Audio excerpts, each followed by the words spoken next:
Hi යාළුවනේ ඔන්න ඉතින් අද අපි අයියයි මායි හොඳ වැඩක් කරන්න තමයි යන්නේ. ඒක තමයි මෙන්න මේ වත් කියන තනකොළ හොඳටම වැවිලා. මේ හරක් මේක කන්නේ එළවලා දාන්න ඕනේ. ආ හරක් නෙවෙයි බාරලෙක්. මගේ වත්තට ඇවිල්ලා ඔය ජරා වැඩ කරන්නේ බාරල තමයි. මෙට්ට දාලා යනවා. ඉතින් අයියයි මායි දැන් හදන්නේ ඒවා ඔක්කොම ක්ලීන් කරන තනකොළ කපලා වත්තට ලස්සන කරන්න තමයි මේ හදන්නේ.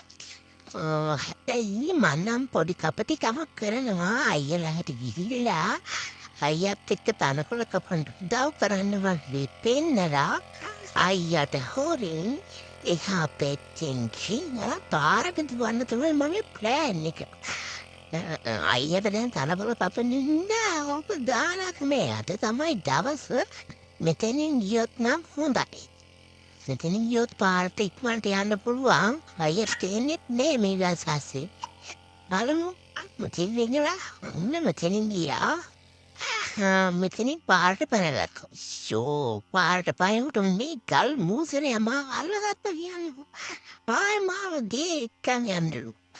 අයියා දැක්කොත් මට බනිනවනේ දැන් පාරටම කියලා.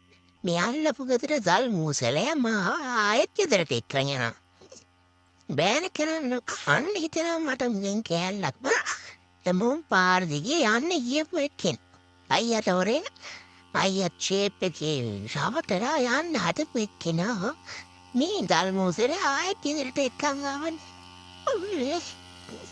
අයියා ලස්සනට පාඩුවේ තනකොළ කපපම හිටියේ. මම ලස්සන හැවිදගෙන වටයක් කිලන්නේ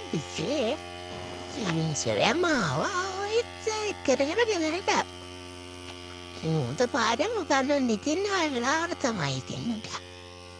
ඕනම හැබැයි අයියා දැක්කේ නෑ මම පාරට ගියේ අයියා දැක්කේ නෑ.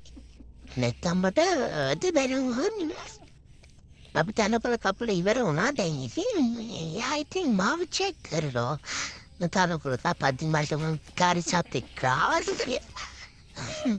ඉතින් ඊට පස්සේ මට ඕනම තමයි අයියත් එක්ක සෙල්ලම් කරන්නේ. උන්ට නැගලා දැන් මම ෆජි වෙලා ඉන්නේ අයියාගේ යුර් නැගුම අයියාගේ පාණ්ඩිය යටට හිල්ලනාම ඉන්නේ පුතේ. හැබැයි උරන් මට බනින්නේ නෑ. මට මොකද කියන්නේ නෑ ඉන්සයිඩ් මපන්. ආසම් වැඩි තමයි. මේ අයියාගේ බණ්ඩිය උරට පයින්නේ. මට දැන් අයියාගේ බණ්ඩිය උට උඩටම පයින්න පුළුවන්. ඉතින් අපි දෙන්න අද තනකොළ කපලා හවත් ක්ලීන් කරලා ලස්සන තියාගෙන මිස්කරම කරලා ඉන්නේ. මේ මම කොච්චර ලස්සන වෙලාවට කියලා පේනවනේ අපි අක්කිටවිලේ මේ ගමේ ගෙදර තමයි අපි ඉන්නේ. ගමේ ලස්සන වීඩියෝ එකක් අරගෙන එන්නම්.